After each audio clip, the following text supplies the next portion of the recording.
देख लेते हैं कि ब्रोकरेज हाउसेस के रिपोर्ट्स क्या आई हैं और आज कौन से शेयर उनके दम पर फोकस में रहेंगे। तृप्ति हमारे साथ हैं। तृप्ति, गुड मॉर्निंग, बताइए। गुड मॉर्निंग अभिषेक। और आईटीसी के साथ शुरुआत करेंगे। कल तीसरी तिमाही के नतीजे जारी किए। अनुमान के मुताबिक ही नतीजे आए हैं। सिगरेट वॉल्यूम में 6.5% की ग्रोथ रही है। साथ ही एफएमसीजी ग्रोथ में भी यहाँ पर करीब 11% की तेजी, और कंपनी ने 6.5 रुपये का अंतरिम डिविडेंड का भी यहाँ पर ऐलान किया है। गोल्डमैन सैक्स ने अपनी न्यूट्रल की रेटिंग को यहाँ पर बरकरार रखा है। नुवामा की बात करें तो यहाँ पर इन्होंने अपनी होल्ड की रेटिंग को बरकरार रखा है। टारगेट प्राइस 415 रुपये से घटाकर 365 रुपये का कर दिया है।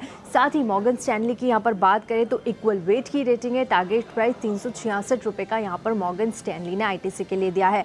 स्विगी ने भी कल अपने नतीजे जारी किए हैं। यहाँ पर भी काफ़ी सारे ब्रोकरेजेस ने दिया है। सबसे पहले मोतीलाल ओसवाल की अगर बात करें तो देखिए, मोतीलाल ओसवाल ने अपनी बाई की खरीदारी बाई के रिकमेंडेशन को बरकरार रखा है। 440 रुपये का टारगेट प्राइस यहाँ दिया है, जो कि पहले 530 रुपये का था।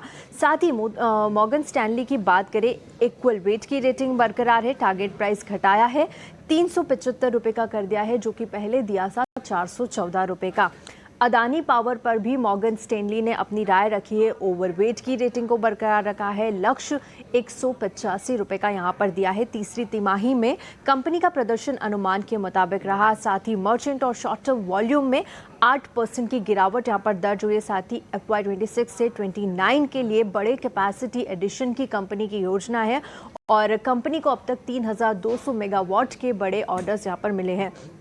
बर्नस्टीन ने पेटीएम पर अपनी राय रखी है। आउट परफॉर्म की रेटिंग दी है। लक्ष्य 1600 रुपये का दिया है। Q3 में मजबूत प्रदर्शन रहा। साथ ही फाइनेंशियल सर्विसेज रेवेन्यू में करीब 34% की बढ़ोतरी हुई है। ट्रांजैक्शन स्केल कंपनी की मजबूत रही।